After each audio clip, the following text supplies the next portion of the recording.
दोस्तों, राजीव अपने चमचमाती हुई गाड़ी से अपने ड्राइवर और मैनेजर के साथ इस बिल्डिंग का मुआयना करने के लिए जा रहा था। इस बिल्डिंग का ज़मीन कुछ समय पहले खरीदा था और वहाँ पर बिल्डिंग बना दिया था। जैसे अपने गाड़ी से पहुँचता है वैसे दूर से देखता है कि जो ठेकेदार है वो एक औरत को बहुत तेज़ी से डांट रहा है, फटकार रहा लगा रहा है, क्योंकि वह औरत काम पर नहीं आ रही थी।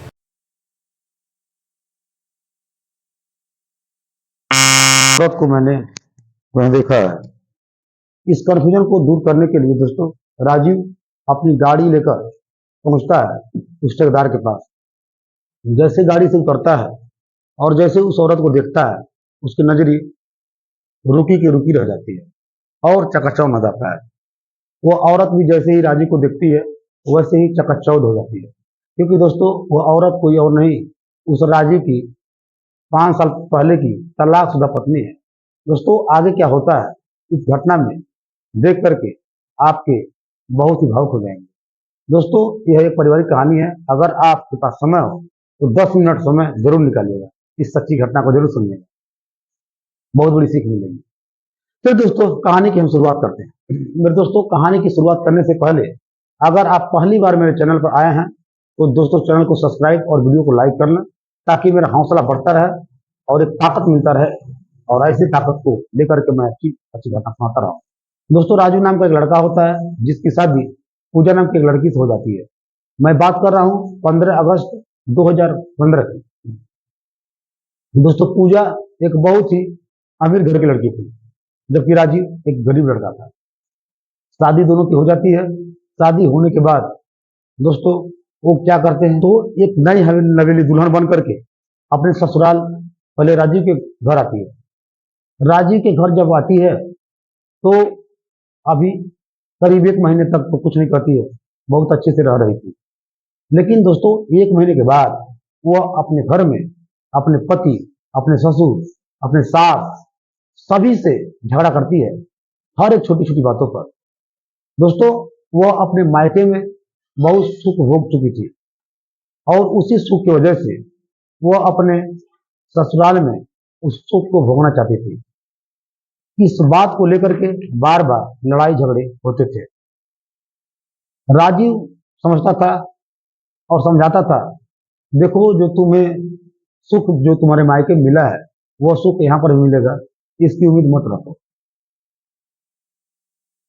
एक नारी का एक फर्ज होता है कि वह अपने मायके में जो भी कुछ उसके साथ हुआ है, सुख सुविधा आराम से रह रही थी, उन सब बातों को भुला करके वह अपने ससुराल में जैसा माहौल मिलता है उसी माहौल के हिसाब से रहना चाहिए, न कि अपने मायके में बिताए हुए वह पल, वह सुख, वह आनंद, वह स्वराम खोजना चाहिए।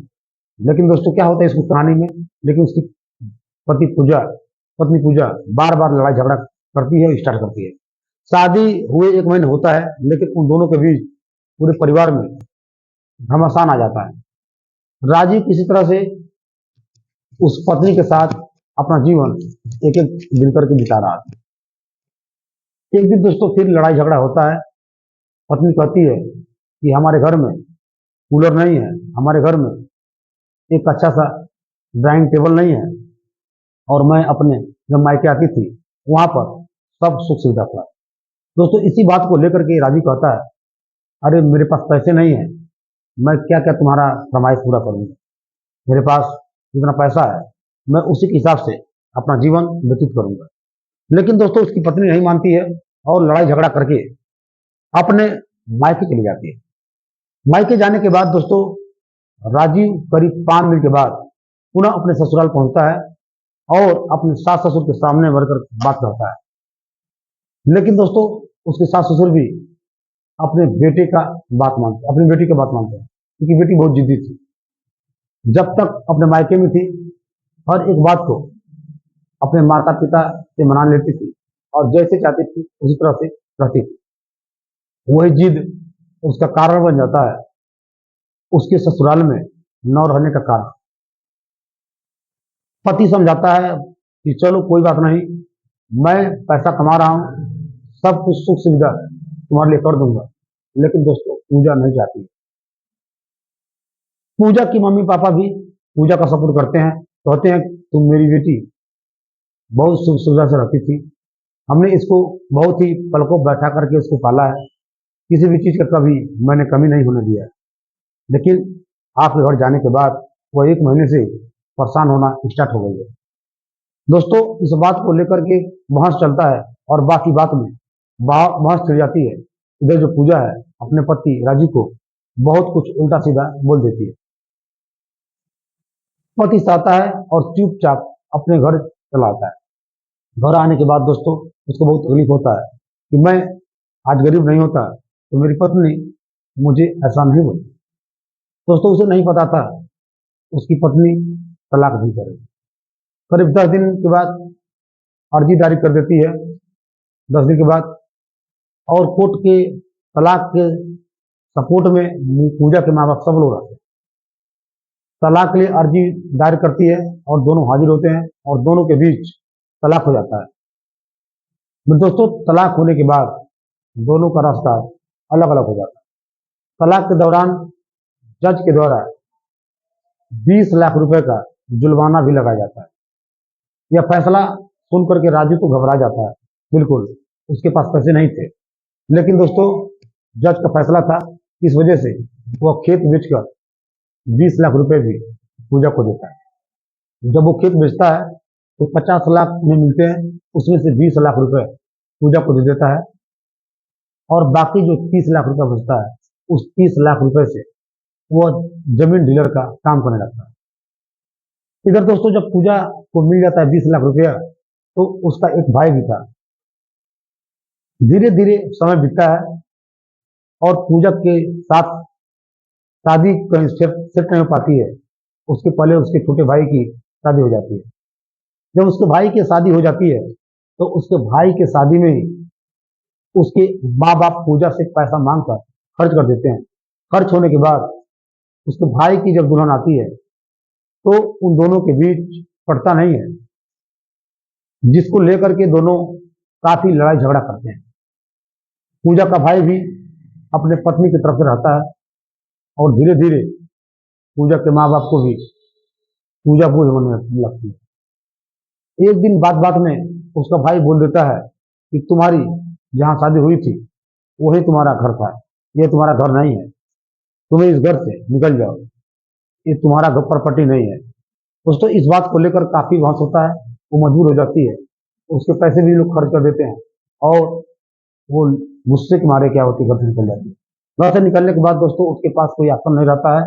यही समय धीरे धीरे बीतता है और इधर जो राजीव है वो 30 लाख रुपए से जमीन की बिजनेस बहुत तेज लेकर आगे जाता है और धीरे धीरे बहुत बड़ा जमीन का डीलर हो जाता है। उसके पास बहुत जमीन हो जाते हैं, उसके पास 4 व्हीलर गाड़ी भी हो जाती है, फॉर्चुनर गाड़ी भी हो जाती है और जमीन खरीद कर करके और बिजनेस करता है, जहाँ जहाँ बिल्डिंग बनवाता है, बेचता है। दोस्तों इसी क्रम में एक जगह जमीन खरीदा था और अपने खुद को रहने के लिए एक बहुत बड़ा मकान बनवाता है। मकान बनाने के बाद उस मकान को देखने के लिए, मुआयना करने के लिए अपने माँ से बोलता है, माँ मैं जा रहा हूँ देखने जो मेरा मैं नया नया मकान बनवा रहा हूँ। और वो अपने ड्राइवर और मैनेजर के साथ जाता है। दोस्तों एक करीब 5 साल की बात है। जब वो जाता है तो देखता है कि उसका जो ठेकेदार है एक औरत को बहुत तेजी के साथ फटकार लगा रहा। कसूर यही था उस औरत का, वो औरत 3 दिन से काम पर नहीं आ रही थी, उसकी तबीयत खराब थी। राजीव देखता है, उसे लगता है कि मैं इस औरत को देखा है कहीं। जैसे ही करीब पहुंचता उस औरत के तो देखता है, वो देखता ही रह जाता है। वो औरत देखती है, वो भी देखती रह जाती है, क्योंकि दोस्तों वही महिला थी जिसके 5 साल पहले दोनों की शादी हुई थी और तलाक हुआ था। देखते ही दोस्तों पूजा रोने लगती है, लेकिन राजीव कहता है, पूजा तुम तो एक अमीर बाप की लड़की थी और तुम्हें मैं 20 लाख रुपए भी दिया था। तुम्हें बहुत घमंड था अपने पैसे पर, अपने मम्मी पापा के पैसों पर, जिसकी वजह से तुमने मुझे ठुकरा दिया। और आज तुम्हारे हालत भी कैसी हो गई है। तुम्हें एक मजदूर बन करके काम कर रही हो। सब सुन करके भी दोस्तों उसके आंखों से आंसू की धार बहने लगता है, लेकिन वह कुछ भी बोल नहीं पाती। वह काफी भीड़ लग जाती है कि सब इकट्ठा हो जाते हैं, इतने काम करने वाले लोग होते हैं। वहीं पर बहस छिड़ जाती है। राजीव कहता है कि बताओ कैसे तुम्हारी हालत हुई है। उसके बाद दोस्तों तो जो पूजा है वो कहती है, मैंने अपने जीवन में आपको ठुकरा कर बहुत बड़ी गलती की है।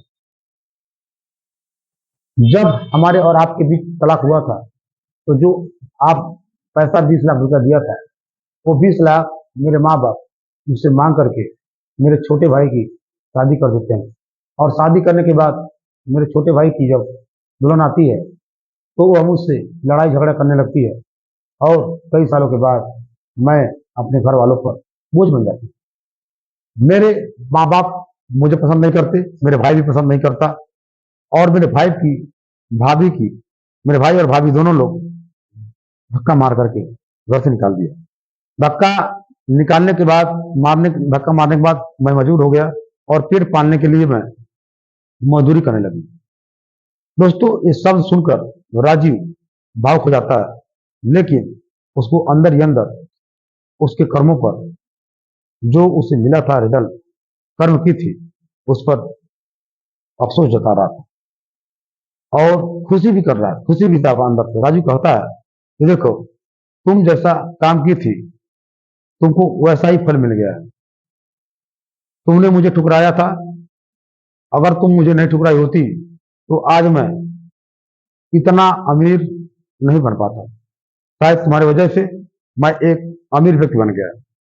अगर तुमने मुझे तलाक नहीं दिया होता तो मैं तुम्हें 20 लाख रुपए नहीं देता, न तो मैं खेत बेचता न 20 लाख रुपए देता।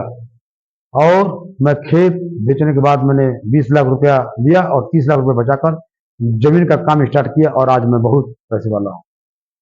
दोस्तों उसकी पत्नी पूजा कहती है हाथ जोड़कर, मुझे माफ कर दीजिए, मुझसे गलती हो गई और मुझे फिर से अपना लीजिए।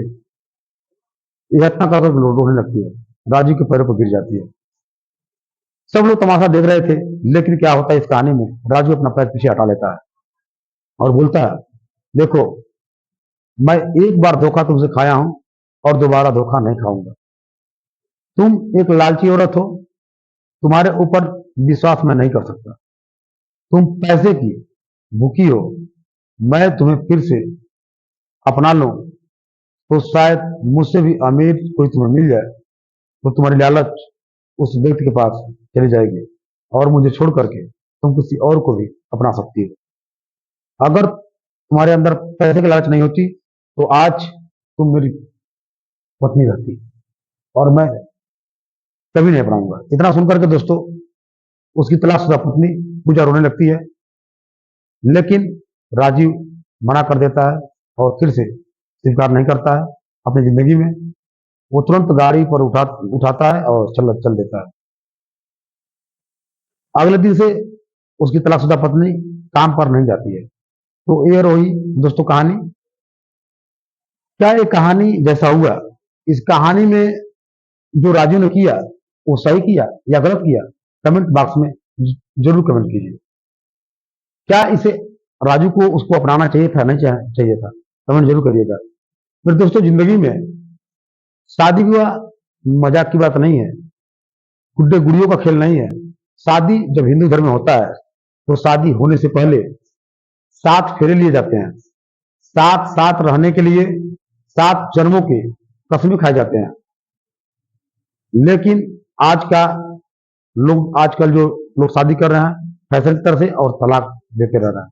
इन सब चीजों के पीछे का मेन कारण यही है कि आपके अंदर धैर्य नहीं है, सहनशीलता नहीं है, आपके अंदर लालच है, आपके अंदर प्यार नहीं है, आपसी विश्वास नहीं है। इन सब चीजों को दोस्तों बनाकर रखना चाहिए, तभी आपका परिवार चल पाएगा, नहीं तो आपका परिवार टूट जाएगा। और मैं उन लड़कियों से कहना चाहता हूं, इस लड़की की शादी होती है तो अपने मायके में जो भी सुख सुविधा मिलते हैं उस सुख सुविधा को भूलकर अपने ससुराल में रहना चाहिए।